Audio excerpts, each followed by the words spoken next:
Hey, what's up, everybody? This is your boy Kenny, and this is Triangle: The Secret Storm, Season 1, Episode 8, and the name of this episode is Broken Mirror.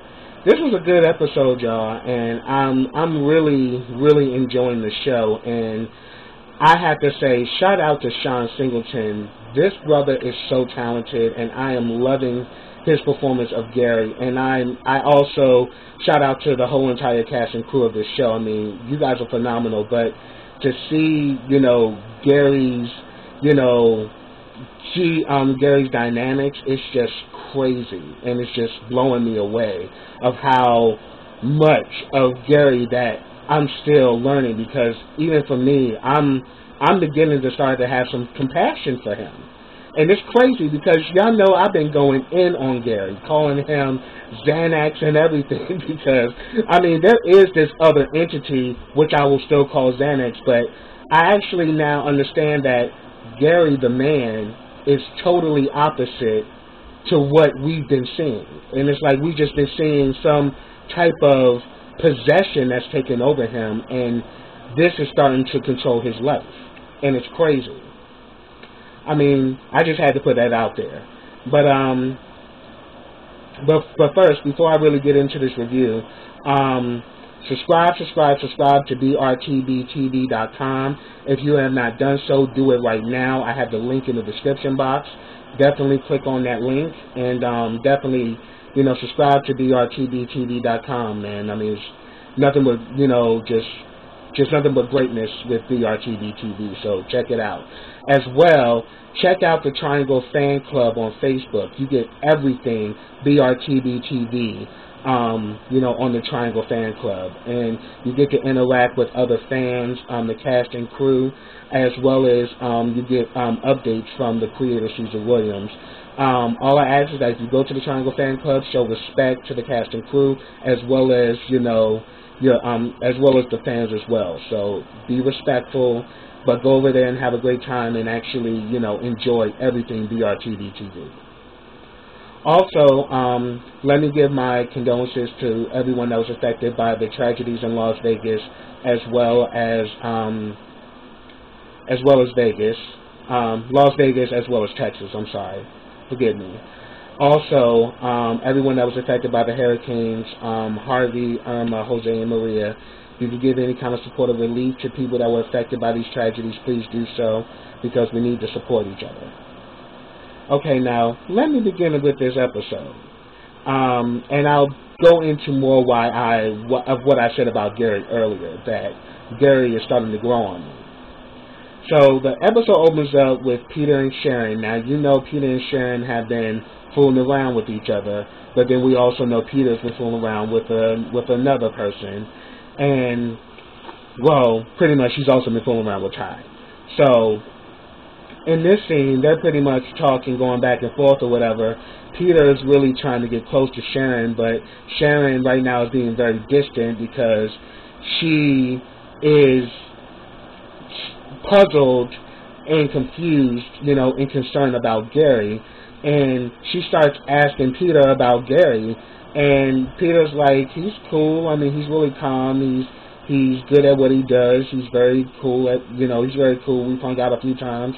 He's a good guy. I mean, what's your deal? But then she's just like, he's troubled. He's paranoid. He has issues and all of this. And if anything, Peter's kind of like thinking like, girl, you're not supposed to be telling me this. I mean, this is supposed to be confidential.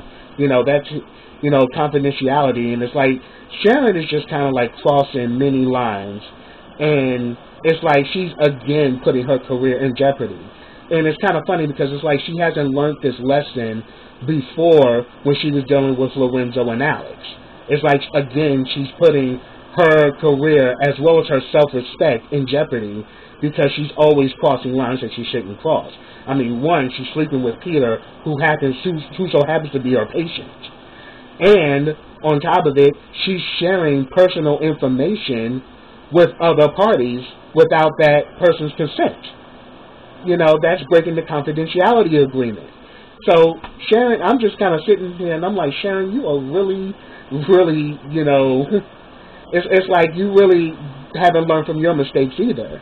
Because it's funny how she was always checking Sebastian, but yet she needs to look in the mirror because she also has the same problem, which was crazy. So we pretty much see that Peter kind of is blowing it off, like, yo, I'm not here to talk about Gary, I'm about, us going out and but he pretty much says, I'll talk to Gary, and if I notice something,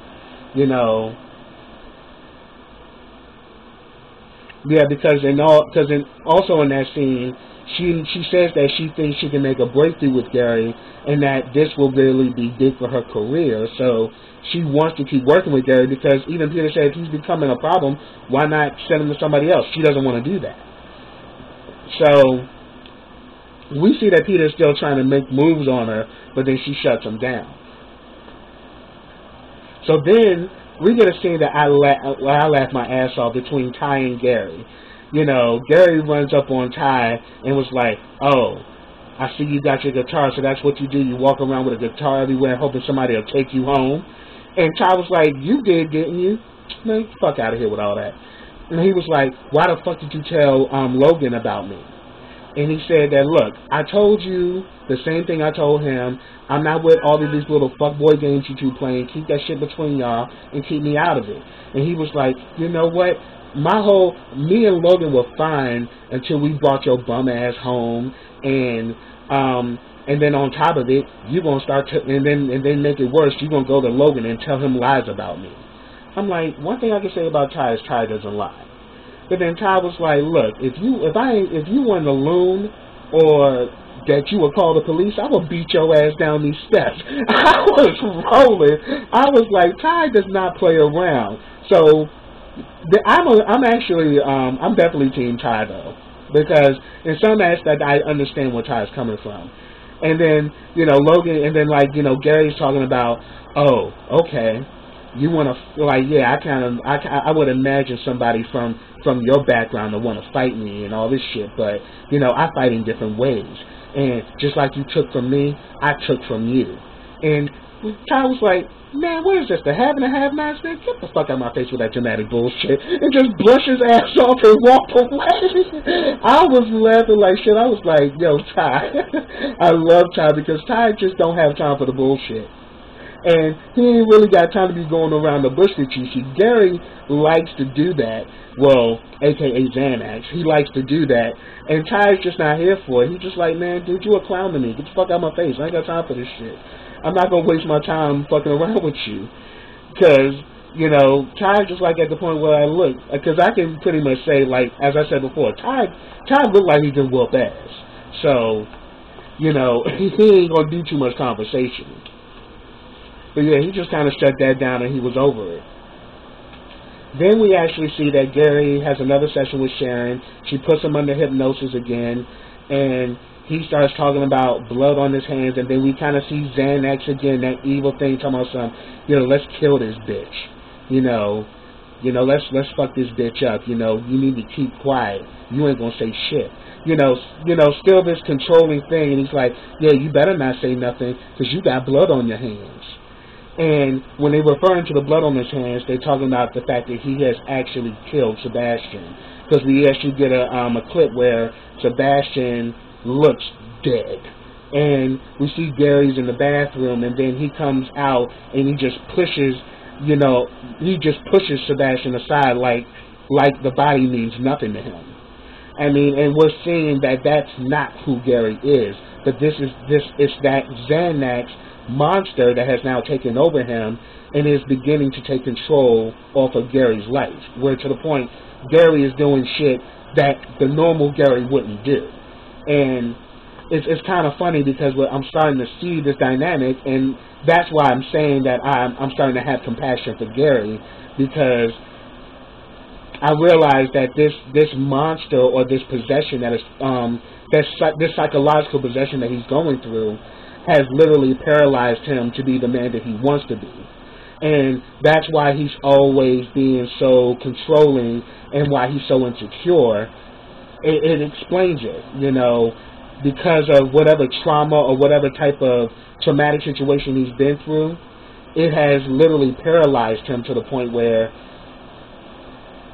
you know, the real Gary wants to be, you know, a lover and a nurturer and a provider, but then this other part wants to be controlling, wants to be possessive, wants to be malicious, and wants to completely take over the person that Gary is.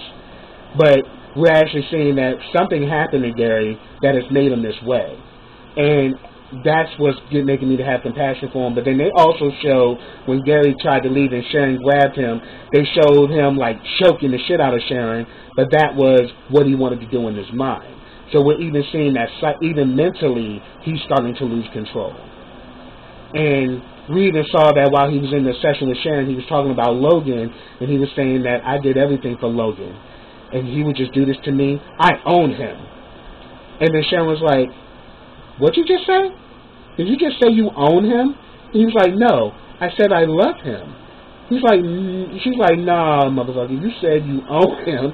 But we're just seeing that going, you know, just within that Gary is beginning to lose all control of his you know, mental apparatus, and it's actually, you know, it's actually kind of sad to see. So then we get a scene like with, actually we also see that Ty and Peter hook up again, and I'm starting to notice that they're getting even more and more close. But when they first interact, Ty, you know, Peter immediately takes his shirt off because he's ready to get it in. But then Ty is kind of bent out of shape because of his run-in with Gary, and he actually tells Peter about the threesome and how him and Logan became cool, and how Gary just started being real possessive and getting real jealous and shit. And you know, then he talked about how Gary tried to come on to him, and he turned his ass down. And then when, you know, he ran into Logan, he had told Logan about, you know, Gary coming on to him. And then Peter was like, "Why the hell would you tell him that?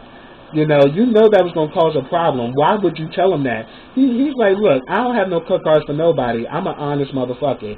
He brought up the situation, and I told him what was good. And it is what it is. You know, so, but yet, he doesn't even know what Gary has already done. And when he finds that out, I think that's definitely going to tear him down, because I think there was a part of him that did care about Sebastian. I mean, I wouldn't say he was in love with Sebastian, but there was a part of him that did care about him. So, and that was evident even amidst their fights. You know, there was a part of him that did care about him. They just weren't equally yoked. But then the funny thing about it, we see that Ty and Peter are getting more and more closer. They're becoming more and more open with each other. You know, and it's interesting. But we actually see that Peter actually leaves because he actually has a little, you know, get together with Sharon. But Ty has no idea that it's Sharon. So we actually see Peter goes to hang out with Sharon again. And in this scene, you know, Sharon is still asking questions about Gary to the point that Peter just lets her have it. He's like, "You know what? I'm trying to help you to take your mind off of work, and all you want to do is think about work. You know, and you want to ask about Gary and all this shit." She's like, "Look, at the end of the damn day, you are crossing many lines here, and you need to stop before you cross a line you ain't going to be able to come back from. So stop asking me about fucking Gary, because I'm not going to tell you shit." So pretty much that's why I say I like Peter Piper, because he just doesn't hold back from her. You know, he's kind of just letting her know, like, look, you need to let this go. You know, and then Sharon, being very, you know, determined and doesn't want to back down, she pretty much bucked up at him and told him to get out, and that last time I checked, you're just a psychology professor, not a psychologist. I was like, ooh, oh, we throwing around titles now. So, yeah, Sharon kind of just missed him and said that, look, I'm going to get this breakthrough with or without you, so you can go the fuck on, and I don't give a damn. So after that, we see that Peter goes back to Ty, and then Ty was like, damn, that was quick. Shit, you went out here to get some pussy, and now you already back here. What's going on? But we actually see that the two of them really get closer, and he kind of tells, he pretty much tells Ty that, look, I'm not really normally into guys like this, but I really do vibe you or whatever, but he says that, I also like this girl, so he pretty much says, okay, it is what it is, I mean, Ty pretty much is just more, he's not all about being constrained or being confined, so, he's saying at the end of the day, it is what it is.